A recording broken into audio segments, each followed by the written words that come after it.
Hello guys, welcome to Crick stories. Spin pitch అని చెప్పి flat track ఇచ్చారా Indian team కి. ఈ రోజు ఇండియన్ టీమ్ బ్యాటింగ్ మళ్ళీ ఐపీఎల్ లెవెల్ కనిపించింది. 250+ కొట్టారు. జింబాబ్వే టీమే, బట్ స్టిల్ బాగా ఆడారు అండ్ అందరు బ్యాట్స్మెన్స్ ఫామ్ లో కనిపించారు. ఇదే కంటిన్యూ చేస్తే సెమీఫైనల్స్ ఈజీగా వెళ్ళిపోతారు. బట్ ఆపోజిట్ జింబాబ్వే అంత చెత్తగా ఆడలేదు. వాళ్ళు వెస్టిండీస్ మీద ఆల్అౌట్ అయ్యారు, కానీ ఇండియా మీద చాలా బాగా ఆడారు. అది బౌలింగ్ లోపమా లేదా జింబాబ్వే నిజంగా బాగా ఆడింది అనేది మనం ఖచ్చితంగా డిస్కస్ చేసుకోవాలి. Let's get into the video. 250+ score కొట్టామనే కానీ ఎక్కడ మనకు హ్యాపీనెస్ ఇవ్వలేదు జింబాబ్వే వాళ్ళు. ఎస్పెషల్లీ వాళ్ళు ఓపెనర్ బెన్నెట్ అద్భుతంగా ఆడాడు. ఖచ్చితంగా అతను మాత్రం అప్రిషియేట్ చేయాలి. Because Indian bowling lineup A team తో వచ్చారు, బట్ బుమ్రా గానీ, హర్షదీప్ గానీ, వరుణ్ గానీ, బట్ ఎంత మంచి బౌలర్స్ అయినప్పటికీ ఎవరిని స్పేర్ చేయలేదు. అందరినీ అదరగొట్టు వదిలిపెట్టాడు. సెంచరీ జస్ట్ లో మిస్ అయ్యాడు, కానీ వండర్ఫుల్ ఇన్నింగ్స్ ఆడాడు. అండ్ అపార్ట్ ఫ్రమ్ దట్ వాళ్ళ టీం ఈ రోజు చాలా నిదానంగా ఆడింది, మెచ్యూర్డ్ గా ఆడింది. మ్యాచ్ ఎలాగూ గెలవలేవని మేబీ క్లారిటీ వచ్చేసి ఉండొచ్చు. అందుకే వాళ్ళు రన్స్ కోసం ట్రై చేసి వికెట్లు ఇవ్వకుండా చాలా నిదానంగా ఆడారు. అండ్ 180+ స్కోర్ చేశారు ఇండియా మీద. That is not a small thing. Zimbabwe లాంటి టీం 22 years తర్వాత ఇండియాలో ఆడుతుంది అండ్ ఇండియా మీద 180 రన్స్ స్కోర్ చేయడం అంత ఈజీ కాదు. So they are really put a good effort. ఇంకా ఇండియన్ బౌలింగ్ విషయానికి వస్తే,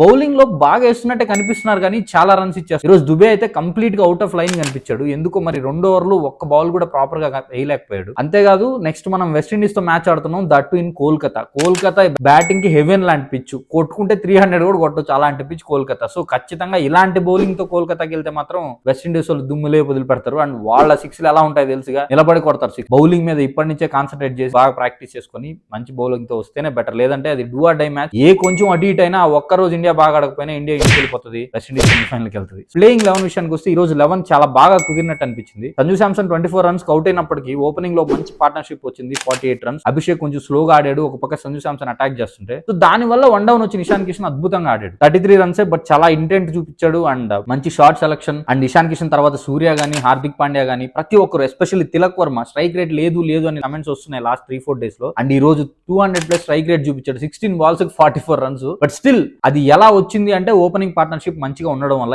ఏ బ్యాట్స్మెన్ మీద ప్రెషర్ రాలేదు, పవర్ ప్లే లో ఒకటే వికెట్ పడింది. సో దీని వల్ల ఖచ్చితంగా చాలా బాగా కుదురుకునింది. సో ఇదే ప్లేయింగ్ 11 కంటిన్యూ అయితే ఇండియాకి చాలా బెటర్ గా ఉండదు. స్కోర్ పరంగా చూస్తే ఇండియా చాలా బాగా ఆడింది అనిపిస్తుంది. బట్ మనం ఇక్కడ 2 విషయాలు ఐడెంటిఫై చేయాలి. ఒకటి ఫ్లాట్ ట్రాక్, 2 జింబాబ్వే. నెక్స్ట్ మనం ఆడబోయేది ఫ్లాట్ ట్రాక్ కాదు, జింబాబ్వేను కాదు. 250+ స్కోర్ కొట్టడం అంత ఈజీ కాదు వెస్టిండీస్ మీద. సో ఖచ్చితంగా అటు బౌలింగ్ లోను బ్యాటింగ్ లోను ఇంకా ఇంప్రూవ్మెంట్ కనిపించాలి. ఇదే 11 లో కంటిన్యూ అయితే సంజు శాంసన్ ఇంకొంచెం మెచ్యూరిటీ చూపించాలి. సేమ్ ప్లేసింగ్ లో అవుట్ అవుతున్నాడు ఎక్కువ సార్లు. అండ్ బౌలింగ్ లో మనం ఇంతకుముందు ఆల్రెడీ డిస్కస్ చేసుకున్నట్టు మనం ఎక్కువగా వరుణ్ చక్రవర్తి మీద, బుమ్రా మీద డిపెండ్ అవుతున్నాం. ఈవెన్ దో హర్షదీప్ వికెట్స్ తీస్తున్నాడు, but still India completely dependent on Varun Chakravarthy spinners కి వచ్చినప్పుడు. అండ్ ఈ రోజు అక్షర్ పటేల్ వచ్చాడు, బట్ వరుణ్ చక్రవర్తి రన్స్ ఇవ్వడం ఒక బ్యాడ్ సైన్ గా కనిపిస్తుంది. సో వరుణ్ చక్రవర్తి ఎప్పుడైతే కంబ్యాక్ ఇస్తాడో మ్యాచ్ ని 1 sided గా వికెట్స్ తీయగలడు, 1 sided గా ఇండియా సైడ్ తిప్పగలడు. సో ఈ విధంగా కొంచెం ఇంప్రూవ్మెంట్స్ తో అండ్ కొంచెం కాన్ఫిడెన్స్ ఉంటూ ఓవర్ కాన్ఫిడెన్స్ కి వెళ్లకుండా ఇండియా కోల్కతాకి వెళ్లి వెస్టిండీస్ మీద మ్యాచ్ ఆడితే ఈజీగా గెలవచ్చు అండ్ ప్రెషర్ లేకుండా సెమీఫైనల్స్ కి వెళ్ళొచ్చు. అలా కాకుండా మొన్న ఉన్నట్లు ఓవర్ కాన్ఫిడెన్స్ తలకెక్కేసి ఉంటే మాత్రం కొంచెం కష్టంగానే ఉంటది. చూడాలి మీరేమనుకుంటున్నారు, ఇండియా ఈజీగా గెలిచి సెమీఫైనల్స్ కి వెళ్తుందా లేదా వెస్టిండీస్ ఏమైనా షాక్ ఇస్తుందంటారా? మీ ఒపీనియన్ కమెంట్స్ లో చెప్పండి. Thanks for watching my video. Please like, share and subscribe to Crick stories.